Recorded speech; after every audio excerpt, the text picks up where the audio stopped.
देखिए, मुहर्रम और शिया सुन्नी का विवाद नबी हुजूर के संसार से विदा होने के साथ ही आरंभ हो गया था।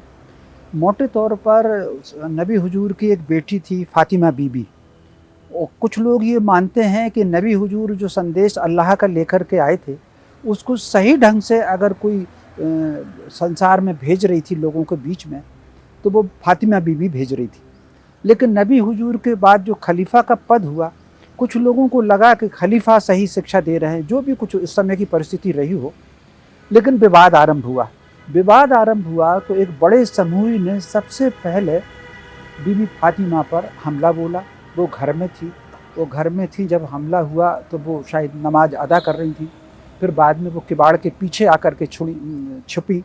लेकिन वो भीड़ इतनी आक्रामक और इतनी क्रूर थी कि उनको किवाड़ और दीवार में बीच करके, ऐसा आता है उल्लेख, वहाँ उनका प्राणांत हुआ। तो एक बड़ा समूह जो है वो उनका अनुयायी बना। आगे चल करके उनके दो बेटे थे, हुसैन और हसन। पूरी की पूरी एक भीड़ जो है वो उनको मारने के लिए पीछे लगी। और फिर जो है वो पूरी भीड़ जब गई तो इराक के पास वो अपने काफिले के साथ कहीं जा रहे थे, और उनके साथ 60-70 लोग थे। 70 लोगों का आंकड़ा आता है, लोग थे। और उस समय वहाँ का जो स्थानीय शासक था वो यजीद नाम था उस स्थानीय शासक का। तो उसने बड़ी फौज इनके दमन के लिए भेजी, और जब वो फौज गई तो करबला में इनको घेर लिया गया। तो घेर करके युद्ध हुआ, संघर्ष हुआ, और उन 70 के 70 लोगों का बलिदान हुआ। तो यहाँ से उनकी बेटी, ये जो इमाम हुसैन और हसन को की धारा पर चलने वाले लोग शिया कहलाए, और खलीफा की गद्दी पर जो लोग बैठे उन्होंने जो सिद्धांत दिया उस आधार पर ये सुन्नी कहलाए। तब से ये शिया और सुन्नी का जो संघर्ष है वो बराबर चल रहा है, अभी भी हमको देखने को मिल रहा है।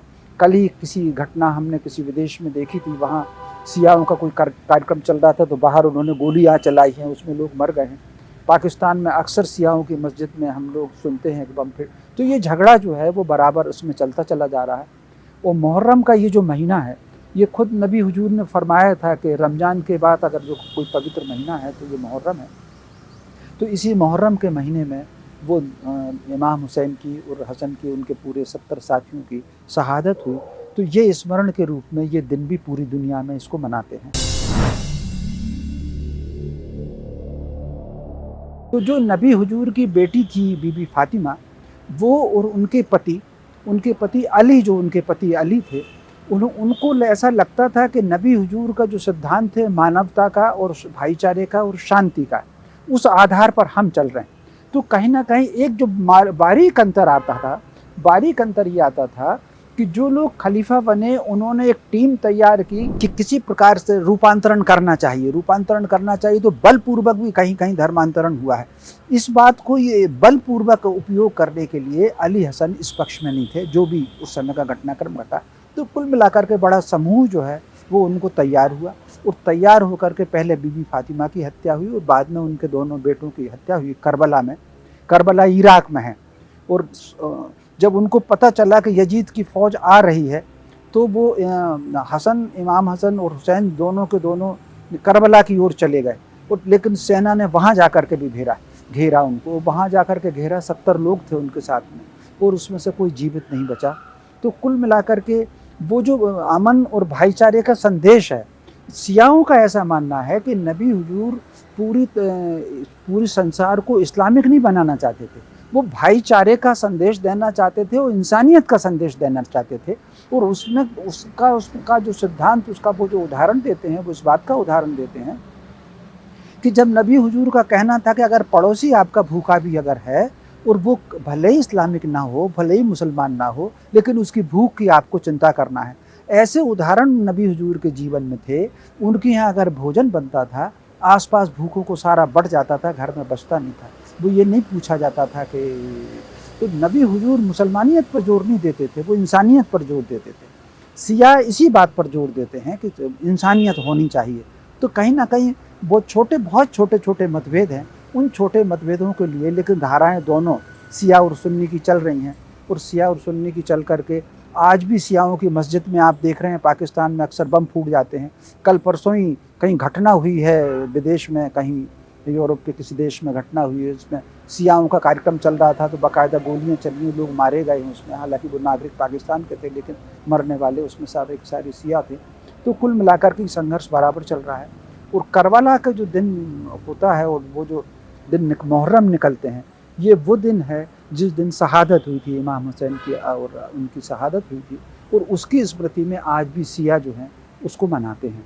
और वो महसूस करते हैं कि अगर वो अकेले ना होते, क्योंकि उनकी तो संख्या कम थी, 70 थी, और ये पूरी हज़ारों की, सैकड़ों की, हज़ारों की सेना थी, तो उनको लगता है कि हम उस समय भी होते तो शायद हम सहायता कर पाते। सुन्नी वो धारा खलीफा वाली धारा है, तो वो जो धारा है तो स्वाभाविक रूप से उनको लगता था कि कहीं ना कहीं इनके कुछ सिद्धांत, ये कहीं ना कहीं एक सोच का भी अंतर है। अब ये बड़े एक अनुसंधान का विषय है कि नबी हुजूर की जो मौलिक शिक्षा थी उस पर सिया ज़्यादा चल रहे हैं कि सुन्नी ज़्यादा चल रहे हैं, एक बड़ा शोध का विषय है। तो लेकिन उनको ये लगता था कि सिया कहीं ना कहीं नबी हुजूर की जो शिक्षा थी उससे थोड़े से दूर हैं। सियाओं को लगता था कि नबी हुजूर की शिक्षा, दोनों लोग नबी हुजूर को ही मानते हैं और दोनों लोग इस्लाम को ही मानते हैं, तो लेकिन थोड़ा बहुत अंतर उन दोनों में है। वो सारा का सारा अंतर कहीं ना कहीं आगे चल कर के हिंसक आंदोलन में बदल गया, कि हिंसा में बदल गया। वो हिंसा हमको आज भी शिया और सुन्नी में देखने को मिलती है। जो भी उस समय मतभेद थे, उनको लगता था कि नबी हुजूर की जो मौलिक शिक्षा है उस आधार पर ये बच्ची काम नहीं कर रही, जबकि वो बहुत प्रिय थी उनकी। 11 वर्ष तक तो उन्हीं की देख रेख में, नबी हुजूर की देख रेख में उस बच्ची का पालन हुआ। अब जो भी उस समय का घटनाक्रम था, अब ये बहुत एक नए सिरे से एक शोध का विषय है, लेकिन कुल मिलाकर के नबी हुजूर की बच्ची की हत्या हुई और उनके दोनों बच्चों की हत्या हुई। ये दो, हालांकि इसमें तिथियों में थोड़ा अंतर आता है। जब बीबी फातिमा की हत्या हुई और फिर उनको दोनों बेटों की हत्या हुई, उसमें तिथियों में अंतर है, लेकिन वो जो हत्या हुई वो जो है, ये वाकई वो जो खलीफा की गद्दी पर बैठे, उन्होंने जो भी कहा या जो लोग समूह वहाँ पर इकट्ठे हुए, उसके कारण वो उनकी हत्या हुई। यद्यपि कुछ लोग ऐसा मानते हैं कि ये जो पूरा का पूरा समूह बेबी फातिमा पर हमला करने वाला और यजीद का वो समूह था, तब तक उन्होंने इस्लाम ग्रहण नहीं किया था। कुछ लोग ये भी मानते हैं। अब इसमें एक अलग अलग कहानियाँ आती हैं। कुछ लोग ये भी मानते हैं कि यजीद जो है वो तब तक उसने इस्लाम ग्रहण नहीं किया था, यजीद ने बाद में इस्लाम ग्रहण किया। अब जो भी इसके पीछे सच्चाई हो, लेकिन कुल मिलाकर के तो यहाँ मुझे कई वक्त ये लगता है कि अगर उसने इस्लाम ग्रहण नहीं किया था यजीद ने, और उसके बाद उसने इस्लाम ग्रहण किया, तो सुन्नी मुसलमानों को भी ये शहादत का दिन मानना चाहिए। अब लेकिन अब सुन्नी मुसलमान इस शहादत के दिन को क्यों नहीं मान रहे? अब जो भी कुछ है ये उनके भीतर के बीच का मामला है। अब इस घटना को आज 1500 वर्ष होने आ गए हैं। 680, ये जो सारा संघर्ष है वो 618 से लेकर के 680 के बीच का सारा संघर्ष आरंभ हुआ था। तो अब इसको लगभग 1500 वर्ष हो गए हैं, 1400 साल तो उसको हो चुके हैं।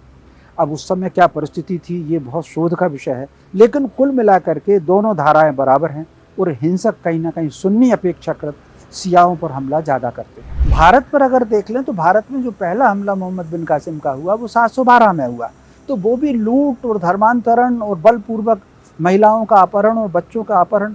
बीच में तो ये एक सिलसिला ही ऐसा चल गया था कुछ हमलावरों का, वो पूरे एशिया में और यूरोप के काफ़ी हिस्से में, जिसमें अजरबैजान भी एक हिस्सा था, ताशकंद वाला वो जो हिस्से थे, इन सारे हिस्सों में वो बच्चों को और महिलाओं को लाते थे और बाकायदा गुलामों का बाजार खोल दिया था उन्होंने।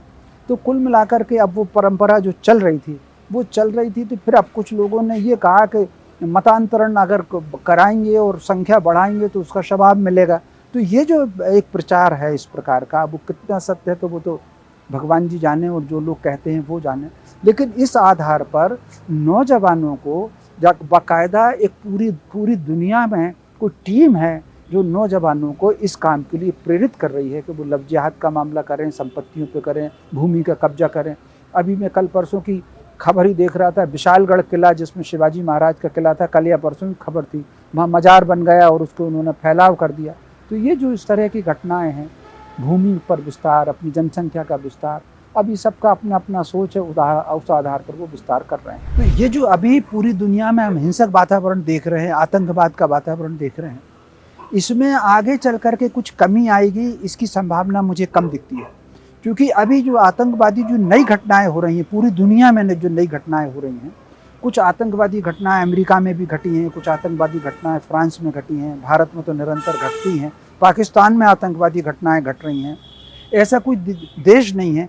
करीब 32-34 ऐसे देश हैं जहां ये आतंकवादी घटनाएं घट रही हैं। अब ये आतंकवादी नित नई टेक्नोलॉजी से युक्त होते चले जा रहे हैं।